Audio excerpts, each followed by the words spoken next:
Hi, it's me again with CorelDraw Tips and Tricks. And I started playing around with this and trying to figure out how to, and if you remember, if you didn't watch the first video, you might want to watch it. It's a pretty neat pattern. I said I didn't make a copy of these, and so you need to make a copy of this very first thing we drew. And then to continue after we have these, we're going to take that node right there, and we're going to slip it in here. We're going to zoom in. This is a part we need. We're going to go right to there.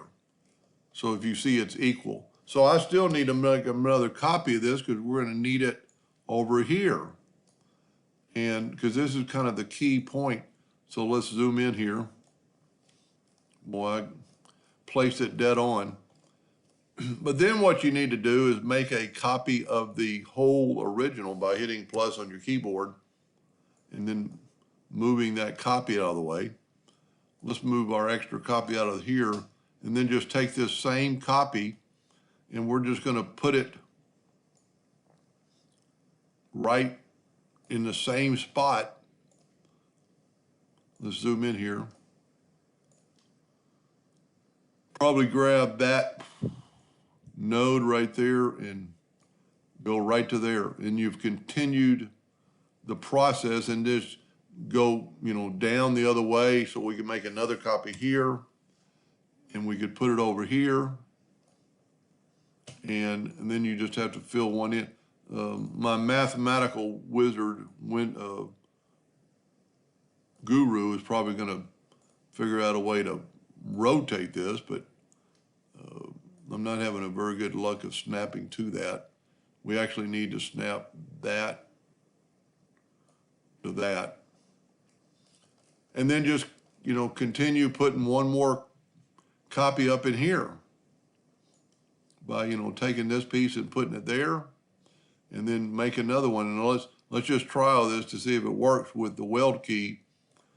And let's zoom in here, and if it worked, it'll be a black. Well, I'm a little bit off. I got a leak somewhere right in here where I didn't do a good placement, and there it is right there. So let's back up here.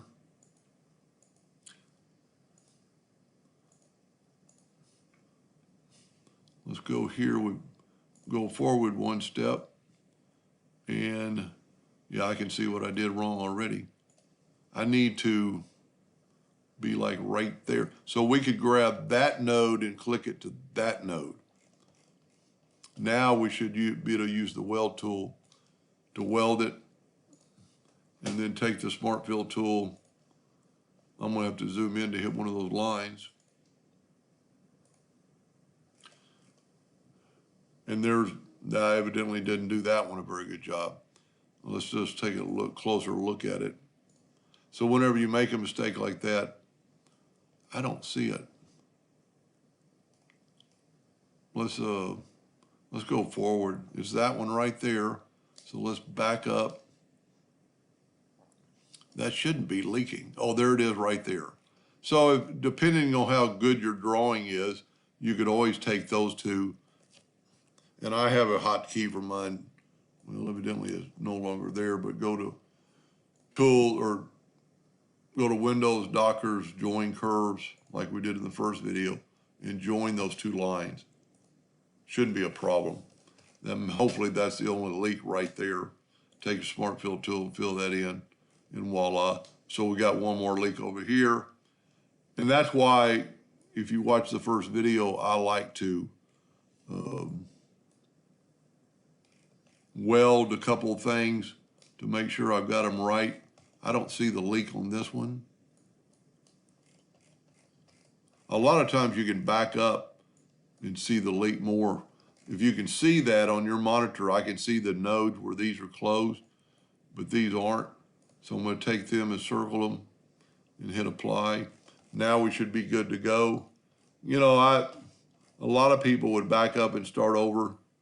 A couple of people have commented that they've always liked my making mistakes and continue forward.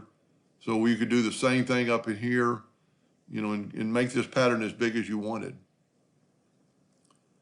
Anyway, I hope that helped a little bit. Thank you for watching.